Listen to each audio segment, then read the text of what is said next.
Hola guys and girls, and welcome to ICBA Week 8. The Borussia Donphan are up versus JohnnyGB and his Oregon Duckletts. Johnny is one of the commissioners of the league. He is as well.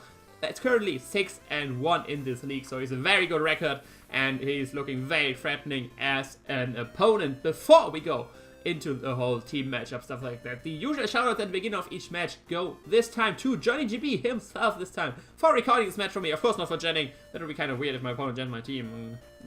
If you do that, then you probably deserve the loss. But if you win still, then you're definitely a good player. Or your opponent might be bad. Either way, Johnny did not, of course, Jen, he did record the match for me, so shout out to him. Link to his channel will be basically twice it in the description, so you can check out his side of the match. And shout out goes for Jenny to Fufu this time. You know him, Dr. Sam, over there at Fufu2. He does a lot of shenanigans on the Pokemon games, basically trying every different question you might have regarding Pokemon mechanics, so definitely check his channel out.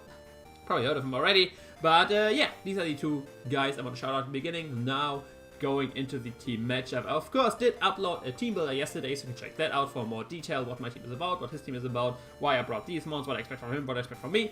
But either way, for all which don't have the time for that, I have a specially defensive Melodic, a Specs Comfy, physical Dragon Dance Latios, physically defensive Hazard Stacking Skarmory, Silk Scarf Diggersby, and last but not least a Rockium Z with the Stone Edge Speed Boost Blaziken. Looking at our opponent's team, he brought the Scizor, the Greninja, the Alolan Sandslash, the Ninetales Alolan form as well, Muk Alolan form as well. He's full on at 50% Alola at least, and the and the Zapdos. So looking at that team, the first thing which of course peeks into my eye is that there's a goddamn Sandslash and there's no Salamence. Happy no Salamence, unhappy that there's a Sandslash. If you watch my team builder, I definitely did not see Sandslash coming in this matchup. I have a Skarmory, I have a Melodic, I have a variety of amounts of checks to this, and it still came and no Salamence. So my prep kind of off this week definitely saw not the Sandslash coming. In my opinion, it did not make sense with my team. Or of course you can check out Johnny's video for his explanation on how and why and all this good stuff. But other than that, no big surprises really. The biggest surprise, like I said, was no Salamence, Sandslash and Set. Zapdos makes sense, Muk makes sense, Greninja of course going to be there, Scizor makes sense as well, and the Ninetales, yeah. So what I do expect from this team, probably the Scizor is physically defensive. I gotta say Zapdos could be physically defensive as well for my Blaziken, but I guess Scizor kind of makes more sense. Maybe it's a combination of both, because if I have the right coverage, I can deal with both of them, so maybe they split the job up. Then Ninetales, just offensive. Aurora Veil, Greninja, Life Orb. Sandslash, it's a Hail Sweeper, so it's gonna be offensive. Maybe a Z move. The only other Z move user he has on his team is the Greninja, and like I said, I expect more of a Life Orb one. And then the Muk, probably a Sword Dance. Like I said, I expect Muk mainly for my Latios, so I can like Shadow Sneak, Cthulhu Trap, knock off this guy. But yeah, either way, looking at this matchup, his most likely lead, in my opinion, might just be the Greninja that naturally outspeeds the whole team. So I just want to straight up lead with my check to that. If he does lead with his Ninetales straight away to get up the Aurora Veil, that's fine as well with me. If I lead up with my Melodic right here, because that's one of course, my first check to the Greninja, because if he Grass Knots, I can just Ice Beam him. If you don't know, that's Pro-Training Greninja. So that I could hit him super effectively. And if he leads with the Ninetales, I am not threatened by Freeze Dry, even though it's super effective because of the def, it does under 50%. I can start getting some chip damage on that, get a Scald Burn, maybe Toxic it. A lot of shenanigans can happen right here. But of course, sadly, the whole game plan with Heather Stacking versus his team does not work, because the main theme on this game will be keeping my Skarmory healthy for the Sandslash, since my Melodic, especially defensive, cannot take on the Sandslash too well. But either way, I'm going to take the play button. I'm going to leave with Melodic. Let's see what Johnny decides to leave with. And take a sip of my drink right here. Coca-Cola, not sponsored. Would love to though. Either way, Johnny decides to lead with his Scizor. So that is a let-up I'm not too scared about. I can just talk to this guy and expect him to just go straight for rocks, because that's the main reason to lead with your Scizor. It's the only, I think, let me repeat his team again. I think it's the only rock he has on his team. But yeah, I just go for Toxic right here. I do of course outspeed, meaning that it is a more defensive Scizor. And I can't just go away Toxic, do Toxic him, and he actually decides to go for Toxic himself, which is not too big of a problem, because I actually want to be status. I would have preferred to have other status, but looking at his team, it's the only realistic status I could get, maybe a Scald Burn. But either way, now I'm physically bulky as well to take on the Sandslash, so that is nice.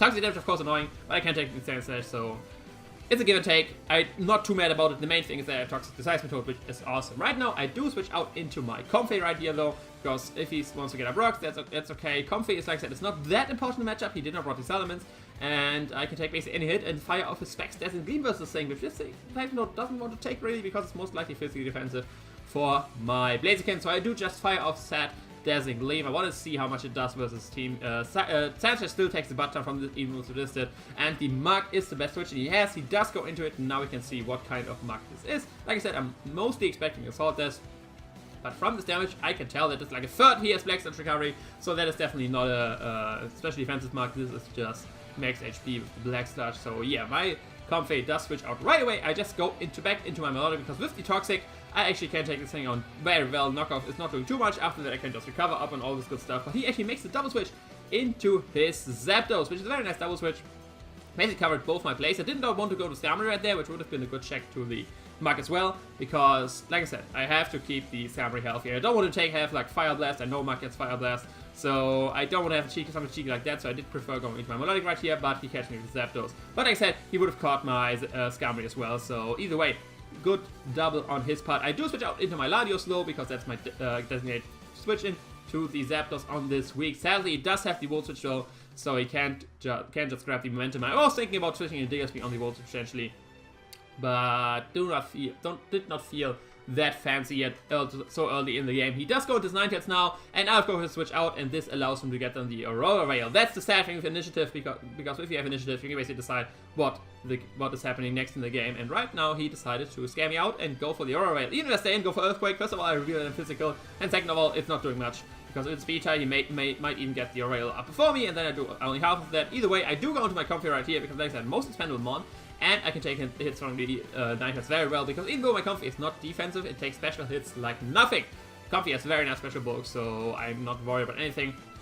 And I do just fire off a hidden power ground right here, because I want to bait out the Sand Slash. That's why I go into Comfey as well, because I want to bait out the Sand Slash. Hail is up, Aurora is up. Do go to Sand Slash so I can get some damage on it. No, he just has to go to Smug. Go for the safer play. Either way, I do with his perfective move, but of course, Aurora is up, so it does around the same as the Dazzling Gleam did, a little less even, because if you actually look at the damage calc, Sim Power, Ground Super Effective, 120 base power, Dazzling Gleam with Stab, 120 base power, so it actually do the same. So yeah, sadly I could not catch the Sand Slash right here. Would have loved to get some damage on that boy, but yeah, once again, we are switching out into our Melodic. Still a good check to this Mug right here. Do not have to worry about too much. He just decided to go straight for the knockoff. Also expected, I honestly expected the first time.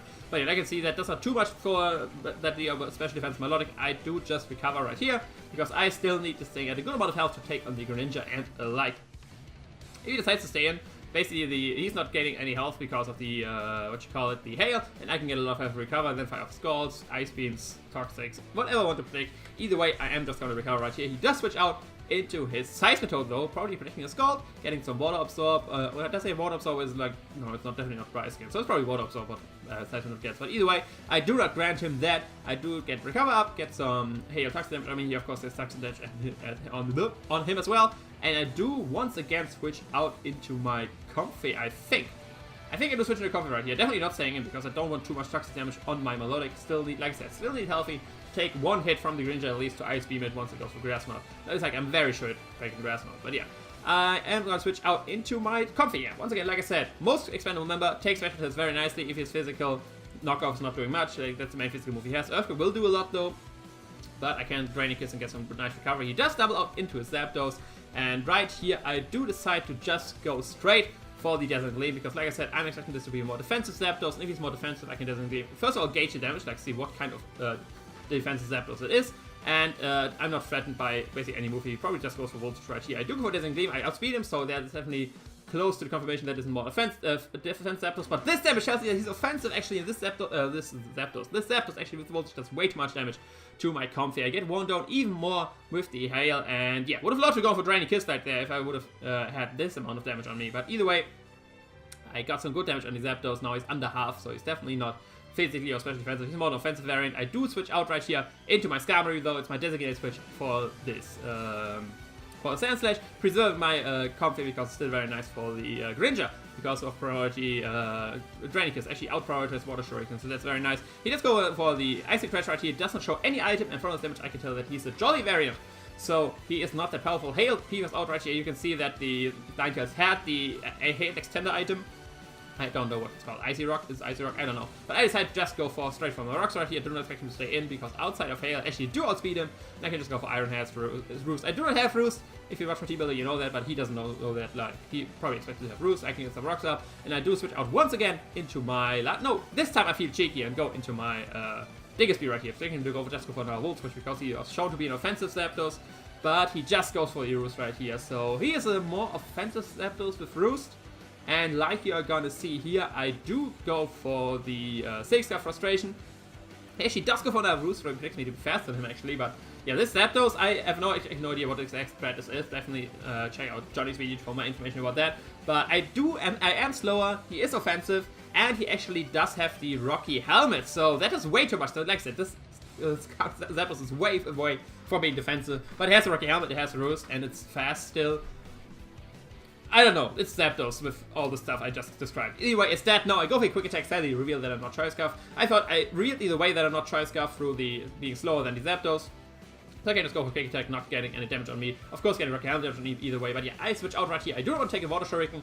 My Milotic can take the Water Shuriken still if he just gets 3 hits and plus a Grass Knot. So I feel very comfortable. Even if he gets like 4 hits, I think I can still take a Grass Knot plus Water Shuriken. So it's a very comfortable switch I can make. He, of course, is Protein. Does go for the Water Shuriken, gets actually a crit on the first one, like you see right here, but that doesn't matter too much because he just gets another hit and then I can still take the Grass Knot. He gets a 3 hits, can still take the Grass Knots. He gets 4 hits, I can still take the Grass Knots, and then he gets a 5th hit and I can't take the Grass Knot anymore. So he gets 5 hits and a crit. Basically, 4 hits and a crit. Oh wait, 4 hits and a crit I think wouldn't have been enough already as well to get me Grass Knot range, 50 toxic damage. Either way, I am now Grass Knot range, and looking at my team, right now, I look at my team again and I'm looking like, oh damn, this Greninja is actually sweeping me. It has actually potential to sweep me. Thank God I still have Comfy around. Thank God I still have Comfy around, but now I have no switch-ins left. Anything I switch in, Comfy dies to Grass Knot plus Rocks, anything dies to Grass Knot plus another move. So this Greninja is a very huge threat right now because he got this crit and 5 hits and my Melodic was sadly too weakened to take this plus a life of Grass Knot. But right now, I want to switch into my Comfy, and I noticed something very badly. Like you can see, I switch actually into German, you already know what it is. I noticed something very badly, which is that my Comfy, if you paid attention actually to the amount of HP it had, it actually dies to rocks. And that is a huge mistake on my part, that I did not notice that my Comfy was too low to switch in again. I just switch out the Zapdos and thought, okay, I can switch in one more and something that didn't really bother with checking the HP, but I should have done that because now I realize my Comfy is too weak. My Comfy dies to rocks, and I have nothing for this Greninja. I have nothing for this Greninja. Diggersby dies to Water Shuriken. Blaziken dies to Water Shuriken. My German Wings dies to Ice Beam or Dark Pulse, and my Comfy dies to rocks. So Greninja actually can just sweep me right here. I have only one play I can do. And that is go into the hell into Latios and bluff that I'm Choice Scarf. I click so fast the Latios button so that he basically doesn't think it's a bluff, knows that I'm Choice Scarf. I just go for the safe Dragon Claw right here. And my only way of winning right now, because he has a Greninja, is to get somehow a Dragon Dance up. And the only way I can get a Dragon Dance up and still win is if I get 2 Rock Switch-ins on this 9 hits. He got 1 right here. That's very nice. And now 1, and he dies to +1 Earthquake, if Aurora, of course, isn't up. And the good thing, at +1 with my investment, I do outspeed a Jolly Sand Slash under the Hail. So my Latios is my way of winning right here. I need to bluff the Scarf, I need to switch out right here, and I need to catch him on some kind of switch out because everything else team kills my Latios if he stays in. Either way, I do want a Blaziken right here because I can take an Ice Beam, I can take a Moonblast, and if he goes for a Whirlwind, that is fine as well. Either way, I do go into Blaziken because I can't allow him to go into his Sand Slash. And if I get 2 Speed Boosts up with my Blaziken, I am obviously faster than a Sand Slash under the Hail. Let's go to Scizor right here. I did just fire off a safe Flare Blitz to kill the Ninetales, and after that I will just go for the Jump Kick because I have actual potential to kill this thing. Because this Flare Blitz damage looked very nice. Like, this was a resistive Flare Blitz, and with Hail and with Toxic, this guy looked to be in high Jump Kick range because the Flare Blitz probably got a pretty big roll. But either way, he even threw the Aurora, that did a pretty good amount, and I was very confident that high Jump Kick kills from here. So I just click that button, get of course my first Speed Boost. After I kill this thing, I have a second Speed Boost, and the only thing that can range kill me is the Greninja. And if I can scale that out once again with my Latios, and he goes to this Ninetales, and I go for Dragon Dance, I can win the game. But I do not kill, sadly. So I didn't really count with Flabber's damage, so that's another mistake on my part, but it looked like, you saw how much damage this Flabber's does, so I was very sure that like a non-resistant move definitely kills from there. Either way, he sadly does go down to Poison and Hail right here. So he has a free switch into a Sand Slash, and I'm actually going to call that and go into my Skarmory. So, my only way of winning right now, it's looking very dire for me, if you can't tell. It's looking very dire for me. I have 3 months left. Let me pause the monster Sanchez out, and boom! I have 3 months left. I have the Skarmory left, I have the Latios left, and I have the Comfy left. Actually, I have 4 months, but Comfy dies to Rock, so I don't really count it, and the Diggersby left. He has Sand Slash, Greninja, Muck, and Ninetales. So it's 4-4 actually. My way of winning right now is to stall out the Hail, get a Spike Up, in case the Ninetales is not fully offensive, because it is actually max HP, max speed, like most Ninetales are. I need the Spike Up to kill him with 2+1 Earthquake. So my plan right here is, get a Spike Up right here, then stall out the Hail. I actually count the turns. I have enough mons to stall out the Hail and still have Latios left. And then I need to scale out the Sand Slash with my Latios, hope he does switch either into his Muk, stacking that guy, or switch out into his Ninetales, thinking he can take a hit. So that's basically my game plan right here. I do just go for a Spike right here. I know I can take 1 hit from this guy, so I can basically guarantee to get up the Spike right here. He does go for Sword Stance, so I can't take a hit anymore, but I still got the 1 turn for the Spike. So my plan currently is working. It's working out. We are going according to plan. Our way to victory is in reach. It is still in reach, even though it's looking very dicey. Greninja just squeeze me if I don't get Dragon Dance up. It just kills everything.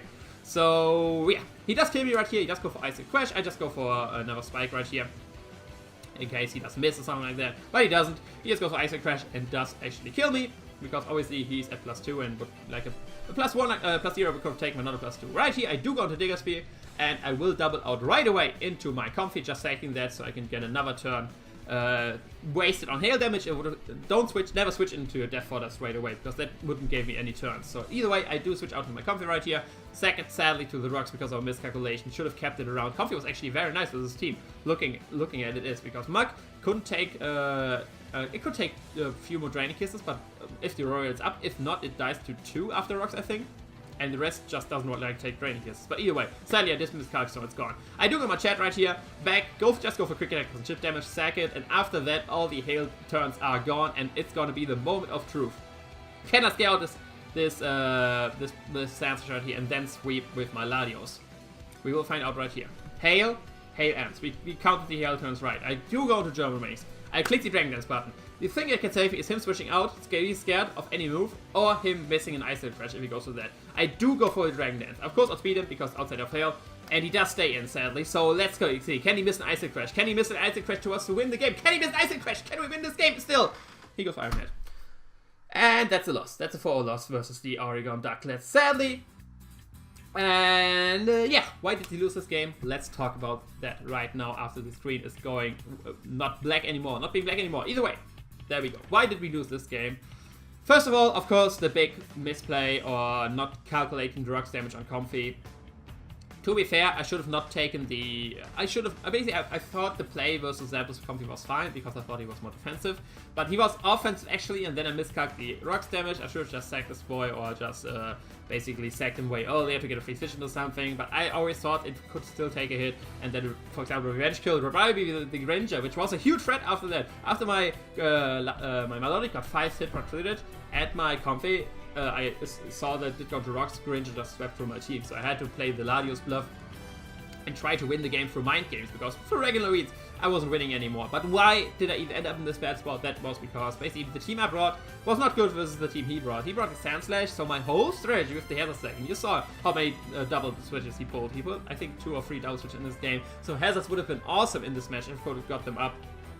Sadly, I was not able to. Since the Zapdos was more offensive, I do not think it had Defog, and since the Sand Slash was a Sword Stance set, I do not thought he had Rapid Spin. So if I would have got the Hazards up, I think they were to stay, because he had offensive. I mean, the Zapdos was pretty good from the start with like Roost, offensive, and Rocky Helmet, so he might have had Defog. Actually, watch his side of the match, of course. Like I said, link in the description, check him out. Same for Dr. Fu.